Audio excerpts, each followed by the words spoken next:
All right. Good. Well, it's afternoon this time. I've been doing the last couple of these in the morning, but it is good afternoon to everybody, or good morning to those of you in the western part of the United States. Welcome to another in the continuing series of TDevConf speaker interviews. This morning we have with us Mr. Matthew Groves. I'm going to get to Matthew in just a minute, but first of all, I want to do a quick commercial announcement for our friends over at DevSpaceConf. So DevSpaceConf is normally a two-day conference in Huntsville, Alabama, run by our friend Chris Gardner. This year, Chris has taken it virtual. It's going to be September 11th, which is the day after tomorrow. It's one day. It's completely free, and it's going to be streamed live on Twitch. So go to devspaceconf.com or visit them on Twitter at devspaceconf. All right. Matthew, how are you, sir? I'm doing all right. Douglas, is it Douglas you prefer or Doug? Either one. All I'm right. cool. I'm doing all right, Douglas. How are you? I'm busy. This it's running a or actually helping run a conference. I'm one of several people who are putting this together, and putting together a one day virtual conference with a group is a lot of work. I cannot imagine the people like Chad Green, who does a 3 day conference in person. Of course, this year CodePalooza was virtual, but in the past, and Chad does a lion's share of the work, from what I understand. So I don't understand how he. I don't. I don't understand when he sleeps, especially around CodePalooza time. But I've got I sent you a list of questions and we can go Yeah, through those. But sure. one of the or we can talk about whatever you want. But one of those I'm asking everybody, and that's the Okay. first one. So give us the 60 to 90 second elevator pitch for Matt Groves, please. Yeah, I didn't time this, but I Nah, think I'll call it elevator pitch, right? That's a if it's long. 59 seconds or 91 seconds, it's okay. I won't I, kick you off. I don't spend that much time in elevators, so these are some pretty tall elevators, I think. But pitch for myself. I'm just a guy. I love to code, and I love to help others learn new things about coding. That's basically it. The developer community has always helped me when I need it the most, and so it's just kind of my goal to return the favor. And I think I've done an okay job at this. I've been a developer advocate like full time for over 4 years. I'm a Microsoft MVP. Got that award every year since 2014. I've written a book. I've created a Pluralsight course, and of course now the it's all been leading up to TDevConf. This is the sort of the pinnacle, right? And so it's all kind of downhill from here. But so yeah, getting accepted as speaker as TDevConf, and that's kind of it. So I mean, I just keep trying to do good things, and seem to be doing okay at it. Well, it's always nice to speak to a fellow MVP and Pluralsight author. So, so uh, you say you so so did you? No, I didn't catch that. I had to change one of the banners. Did you say that you are a consultant right now? No, right now Oh, okay. I'm a developer advocate. Oh, developer advocate. Yes, Okay. yes. So, you're obviously that also helps out with your community activities and everything. Why don't you tell us a little bit more about what you do as a developer advocate? Yeah, well, developer advocate, it's a relatively young role in the industry, but the idea there is that developer advocates are tasked with creating content, tutorials and blog posts and videos and Twitch streams and tweets and all kinds of stuff like that, with the goal of helping developers, helping them to learn how to do new things, learn about the products and the tools that my company makes, of course, and how they fit into the larger ecosystem. And the kind of the main goal there is to promote the company I work for, and promote the stuff that we create. And if it's the right fit for a developer, then help them get to learn it. But really, the favorite part of me being a developer advocate, and probably the most difficult part, is listening to developers. So whether that's at a booth or in on Twitter or in a Twitch chat or wherever, listening to their feedback and saying, well, it looks cool, but you don't have this, or can you support this? And bringing that feedback and trying to condense it down and make it consumable by our company, and just saying, let's listen to developers. What are their views? What would make things easier for them? And we don't quite have that yet. So how do we move forward with that? Or should we? Or can we just say, no, we're not going to do that? Sorry, we're not the right fit for that. You'll have to go somewhere else. That sort of thing. So the listening part for me is really my favorite thing. That's why if you ever go to a booth at a conference ever again in person, and my employer is sponsoring it, like I will be at that booth, 90% of the time if it's reasonable, if I'm allowed to be, because I just love talking to developers and hearing their thoughts and their questions and listening to them. So how would you take that, what you just explained, and condense it down to something that, say, an elementary school student could understand? Oh, I see.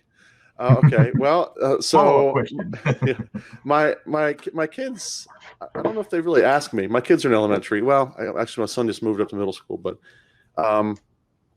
they make assumptions about what I do. They assume that I type all day and that I'm a YouTube celeb. I don't know why they would assume that, because I do type a lot, but I'm not a YouTube celeb. So the way I break it You are down, now. I don't know about that. The way I break it down for them is, or them kids their age, is that they're usually familiar with something like Pokemon Go, right? It's an application, a mobile game, and so I say something like, "I didn't create Pokemon Go, but I helped the people who did." Okay. That's kind of a really simple elementary school way to express that. And then that way they can relate it to something that they are actively involved in. So that's very good. That's a unique that's a unique answer, but it's always good because I've been involved with Python conferences, at a lot of Python conferences, and generally at Python conferences there is a young coders session. And I've only been involved with the setup of it, but explaining things to kids and bringing it down to something that they can relate to is often a challenge with software development. So, what was you've been at this for quite a while. You got a lot of experience doing this. What was your first computer? My first computer, and this is probably an answer you've heard multiple times already, I'm sure. I consider my first, well, the definition of a computer, we can talk about that. That's a whole other stream, right? But my first PC that I ever had was a TRS-80 Coco color computer. And that is where I also first learned how to program. My dad taught me some BASIC, handed me a book, and then pretty soon I was teaching him some BASIC. And so I kind of knew at around that age, like, oh, I enjoy this. I'm pretty good at it. I think I'll maybe do this as a career. Yeah, you actually answered my next question, which was going to be, at what point did you realize, hey, I can make this thing do what I want it to? I had, mine was about the same time period. I had a TI 99.4A. So, and 16K of memory. And I was really excited one year when I got TI 99.4A extended basic, which doubled the memory to 32K. Yeah. So, code. Let's talk tools for a little bit. Sure. What's your favorite text editor or editor IDE that you're using now? Of all the questions you sent me in advance of the show, I think I struggle with this one the most. Okay. Because there are right now, we're living in an age where there are so many terrific tools out there. So I thought about this and I'm like, wow, I really like that one, but I don't use it that much. So I narrowed it down to two, if I may be allowed to list two of them.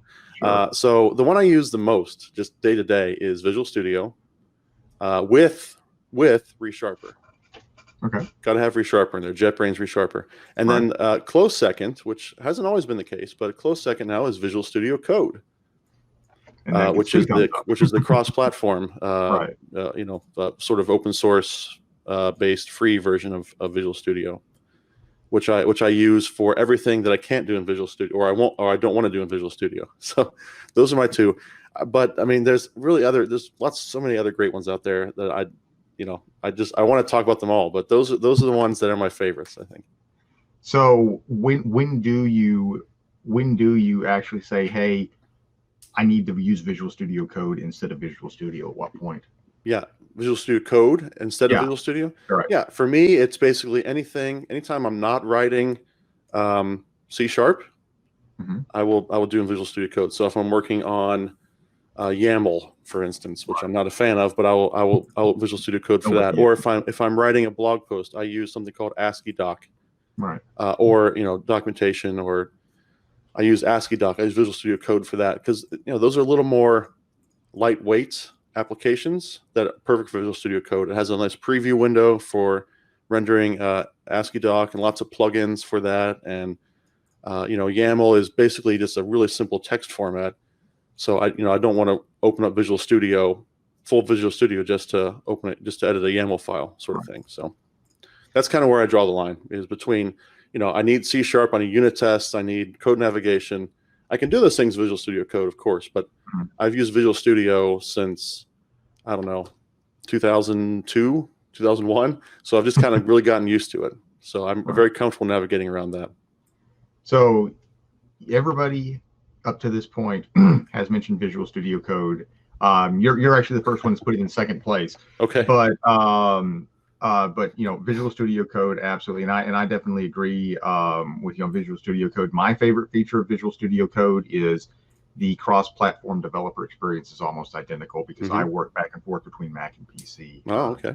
Daily. Yeah, so and I keep on saying I'm really, really excited for when Maui finally drops, because then I can use Visual Studio Code for Xamarin development, and that's gonna I can use it for everything at that point. That's the only thing right now that I have to use Visual Studio for. So if you're using a lot of different tools, sounds like you dabble in a number of different languages as well. C# is apparently your favorite. But what is your least favorite?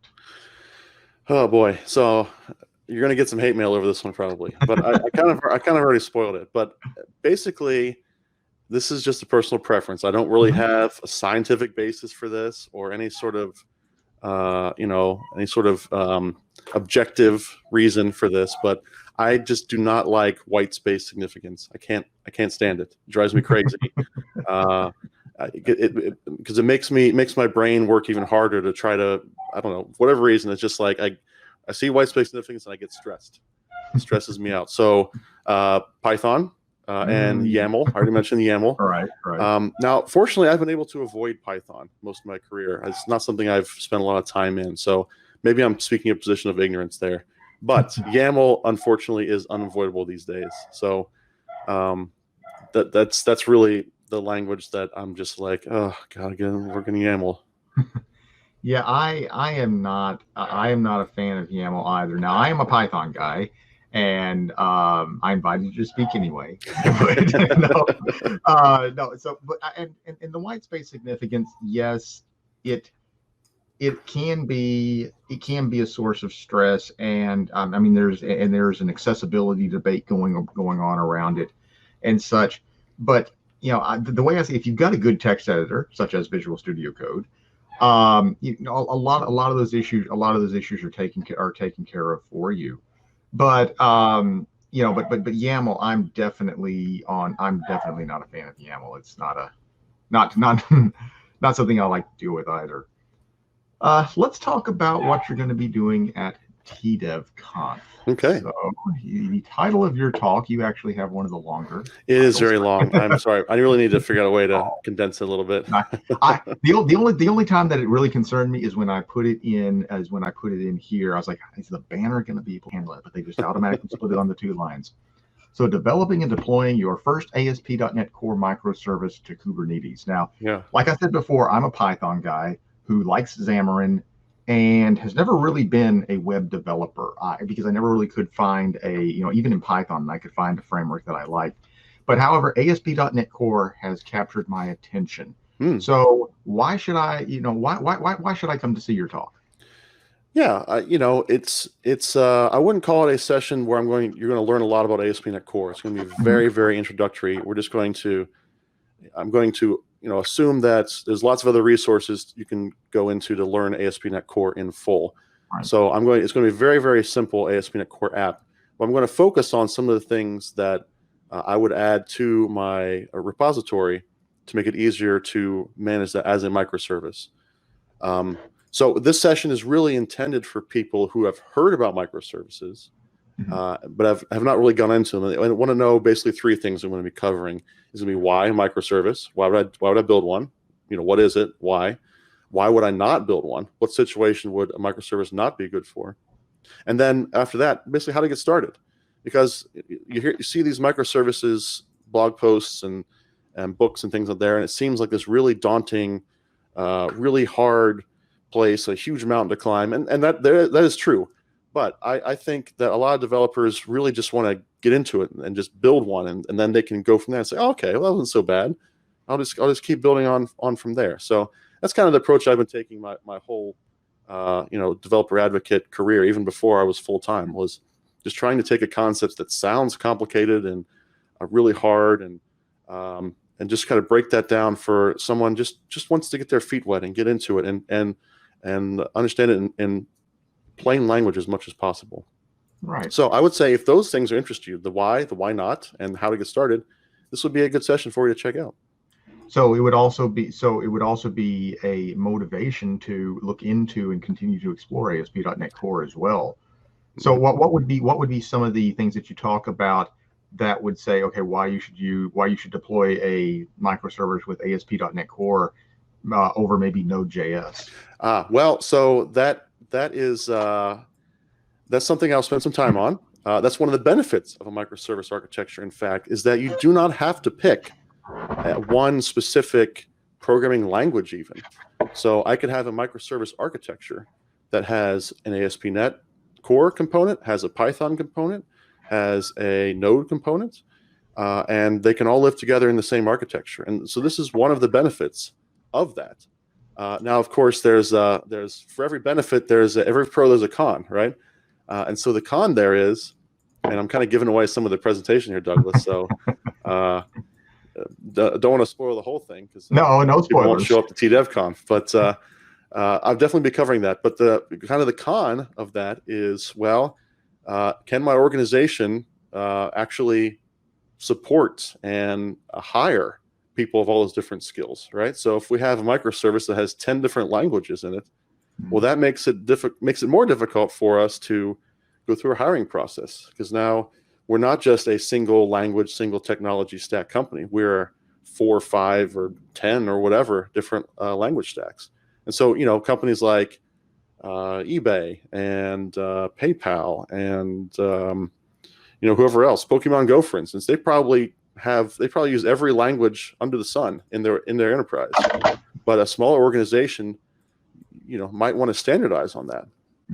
But that's one of the benefits of microservice. So if you standardize to a language, then you're kind of losing one of the benefits of microservice. So that's one of the things to consider. That's not the only thing, of course, but it certainly is one of the things to consider in making the decision. Are we going to get anything out of a microservice architecture, or should we stick to sort of a monolith or some modified monolith? So you've obviously, being an MVP for a number of years, you obviously are very involved in the community. So outside of speaking at TDevConf, what Sure. do you do? What else do you do in the community to make it awesome? I saw this question too, and sent to me ahead of time, and I think you're begging the question a little bit, because I don't think that I'm the one who makes the community awesome. I think the community is already awesome, and I'm just trying to give back and show some people some cool stuff, help them not make the same mistakes I did, save them some time, or get them, introduce them to an area that they may not even know existed, and now they can dive into that on their own and just show them stuff they didn't even know was possible. And then they the community itself is what does the awesome work, I think. It's developer advocates. We try to interface with the community as much as possible, but honestly, it's something that's organic about the community that makes it so good. But I mean, some of the activities that I actually do, I mentioned already, I'm speaking at conference like TDevConf, writing blog posts, writing books, tutorials, demoing, live streaming here on Twitch like you're doing. I have organized events and user groups. I'm in other years I was more active than this year, but certainly still keeping the user group going. Yeah. We all were. And so, I mean, those are just some of the tools that I use to try to help the community out. And there's lots of different approaches to it. Some people do those things. Some people, the angels among us, update the documentation, write documentation, contribute to open source projects, create issues, create bugs, triage issues and bugs. A lot of that stuff is not super glamorous and doesn't get you, well, hopefully it will start getting you, but doesn't get you Microsoft MVP awards, things like that. But that's really, those are the people who make the community awesome. Well, if you want to see some of what Matthew does on stream, you can see right below that we have his Twitch name up there, Matthew D. Groves. Do you have a schedule, or I'm sure it's on your Twitch profile as well. But when do you stream? Yeah, right now it's twice a week, Tuesday mornings and Thursday afternoons. That's Eastern time. Coming up on the big 100th episode, so I've kind of paused a little bit. Some things I have to do to prepare for like a big 100 episode celebration. I'm going to give away some prizes and things like that. So that's coming up very soon. But definitely want to give that a follow. And speaking of, before I forget, I'm going to click the follow button here on Binary Chef as well. Thank you. It just popped up. Yeah, so definitely want to give Binary Chef a follow on Twitch while you're there on Twitch anyway. So do you have a date for your 100th episode celebration yet? You know what? I'm having some technical problems right now. Okay. It's supposed to be Thursday, tomorrow. Okay. But looking like that might not happen. So coming up very soon. And it's going to be not just one episode. It's going to be like a whole month celebrating, a whole month of prizes and things. So cool. It's going to be fun times. How long have you been streaming? Well, so even before these 100, I did some other streaming before that. I kind of dabbled in it. So 100 episodes, so that's roughly twice a week. So I don't know, about a year and a half ish, maybe 2 years, give or take. Okay. Cool. And by the way, also check out the Live Coders team on Twitch as well. Yes. So we talked a lot about what you do professionally, and some of what would be, the community would probably be semi-professionally. Perhaps, what do you do outside? And this is kind of a loaded question. I mean, because when I say what do you do outside of work, because for so many of us, especially, speakers, streamers and such, we enjoy this stuff so much that we do it when we're not being paid for it. So the question is, what do you do outside of work /tech? Yeah. But the thing is, so much of what we do outside of work is tech still, because we like it so much. Yeah, I mean, these days, like you said, I used to put in, 40 plus hours at my job, and then I'd put in probably another 20 before I was a developer advocate, working on community stuff like presentations and blog posts and things like that. These days I'm getting up there in years. I've got 2 kids that are 12 and 10. Wow. So a lot of activities with them. So I think these days I'm spending less time after hours putting in tech work, and I'm spending more time, trying to spend more time, just being with my family. So things I like to do with them, I'm kind of a simple man when it comes to activities. I like baseball. So we used to be able to go to baseball games. We watch them on TV. We watch my son play with his team. I love eating pizza. My favorite thing to do is eat pizza. Even better with my family. Just get a nice, spend a nice weekend watching a movie, watching baseball, eating pizza.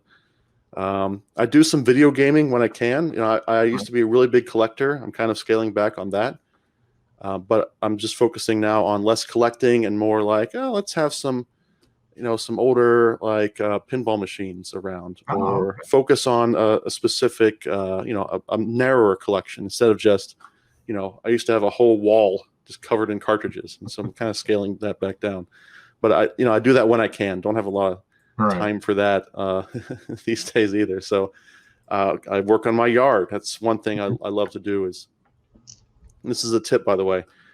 If you find yourself, sort of hitting a ceiling, like, my brain hurts, I'm just so tired of looking at computers, go find some sort of manual labor if you're able to, like mowing your grass or taking care of your garden or something like that, because it's an activity you can do sort of by rote, and it kind of frees up your mind to relax and just sort of work on that's a physical task, and it's good for you to get out there and do a little exercise too.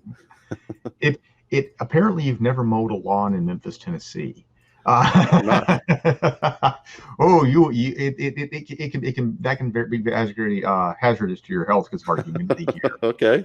Yeah, but in fact, but no, but when you mentioned mowing the lawn, it's interesting because last week I interviewed Kevin Griffin, and for some reason we got on the topic of lawnmowers, started talking about the auto mowers, the Husqvarna auto mowers, Mm-hmm. and looking into those to try to spare us from the humidity here, because he's in Virginia, he has bad humidity as well. Yeah. But no, there's definitely lots of forms of manual labor that you can find.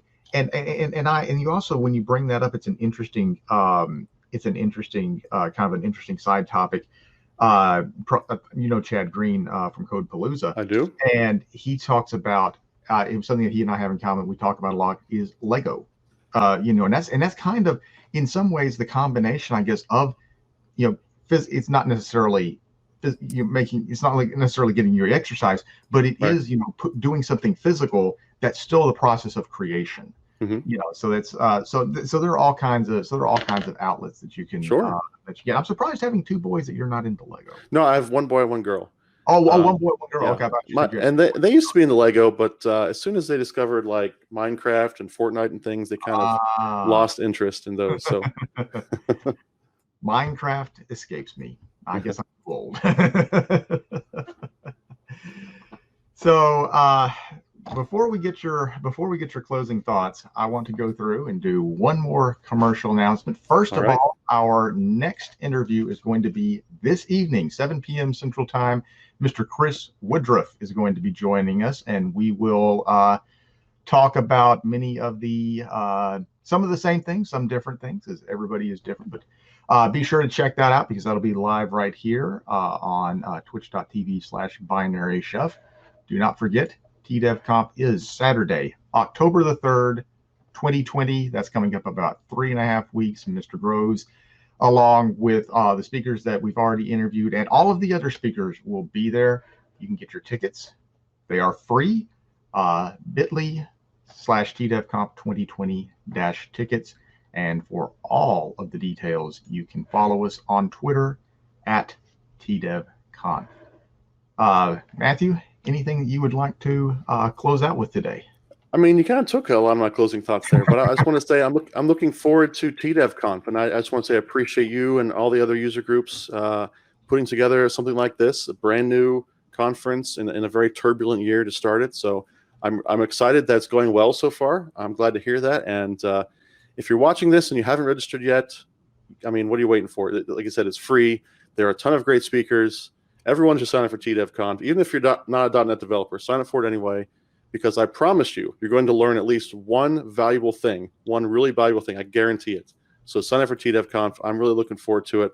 And just, again, thank you very much for having me on here and putting on a great conference. We definitely appreciate it. I will add that TDevConf, it is put on by the .NET user groups. It's not a .NET conference. It's actually a polyglot conference. We do have a number of .NET speakers, and Microsoft is one of our sponsors. They're donating the Teams meetings time, but there's a lot of great .NET. There's a lot of great data science, web talks. We've got a number of great soft topics as well. So Matthew, thank you very much for your time this morning. Appreciate you speaking with us. Thank you for helping to make TDevConf awesome, and we will see you on October the 3rd. And everybody else, thanks for being here. Don't forget, Chris Woodruff tonight at 7 p.m. Thanks a lot.